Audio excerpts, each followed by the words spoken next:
உடலை புரிஞ்சுக்கிறது எவ்வளோ கஷ்டமோ அதை விட உள்ளத்தை புரிஞ்சுக்கிறது தான் அவ்வளோ கஷ்டங்க. ஆனால் ப்ரூவ் ஆன டாப் 10 சைக்காலஜிக்கல் சீக்ரெட்டை தான் இப்போ உங்க கூட பகிர்ந்துக்க போகிறேன்.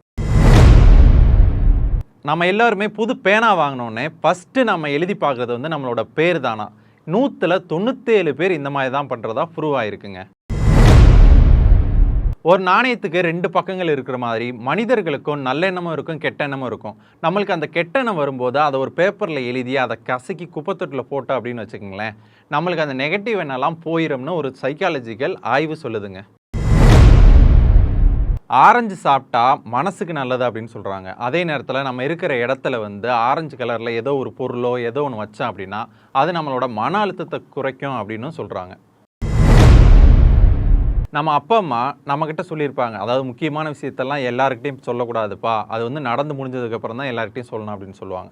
அது உண்மைதாங்க. நம்மளோட எய்மை சொல்லிட்டோம் அப்படின்னா அதுவே நம்ம மூளைக்கு ஒரு சாட்டிஸ்ஃபை ஆயிருமா. அதாவது அதுக்கடுத்து அதை பற்றி நம்ம சிந்திக்கிறதோட எண்ணம் வந்து குறைஞ்சிரும் அப்படின்னு சொல்கிறாங்க. நிறைய இடங்களில் நம்ம பார்த்துருப்போம், சித்த வைத்தியசாலையாக இருக்கட்டும், மனநல வைத்தியசாலைகளாக இருக்கட்டும், ஒரு சில காடுகள்லையும் நல்ல தாவரங்கள் நிறைந்த பகுதியிலையும் வச்சுருப்பாங்க. ஏன் அப்படின்னா அந்த தாவரங்கள் மரங்கள் இந்த இடங்களில் நம்ம இருக்கும்போது நம்ம மூளையில் வந்து சில ரசாயனங்கள் சுரக்குமா.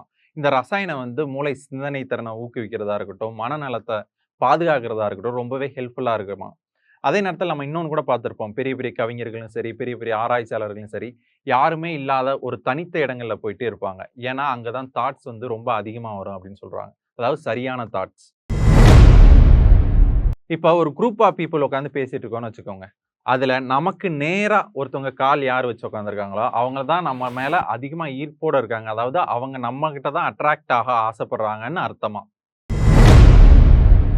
கவிஞர்கள்லாம் பொதுவாகவே சொல்லுவாங்க இல்லையா, உன்கிட்ட பேசிகிட்டு இருந்தால் எனக்கு நேரம் போனதே தெரியல, உன்கிட்ட பேசினாலே ஒரு புதிய தெம்பு வந்துடுது அப்படின்னு சொல்லிலாம் நம்ம கேள்விப்பட்டிருப்போம். என்னடா அது உங்க உளர்றாங்களா இல்லை ஒரு காதல் மயக்கத்துக்காக அப்படிலாம் பேசுகிறாங்களான்னு யோசிச்சிருப்போம். ஆனால் அது உண்மைதானாங்க.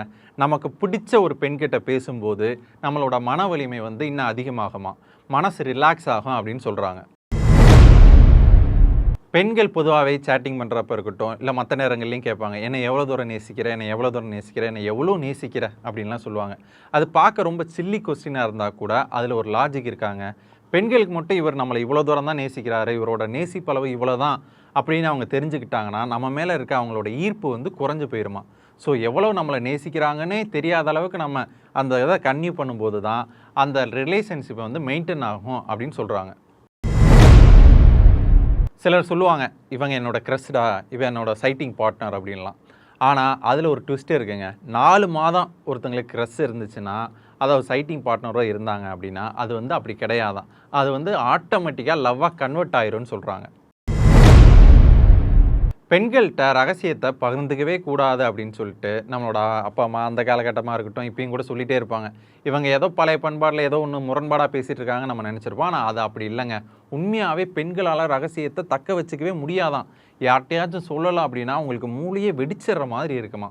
அதிகபட்சமாக ஒரு பெண்ணால் 47 மணி நேரம் 15 நிமிடங்கள் தான் ஒரு ரகசியத்தை பாதுகாக்க முடியுமா. இதுக்கு விதிவிலக்கே இருக்குது சரிங்களா. 100ல் ஒரு 95 விழுக்காடு பெண்கள் இப்படி தானா.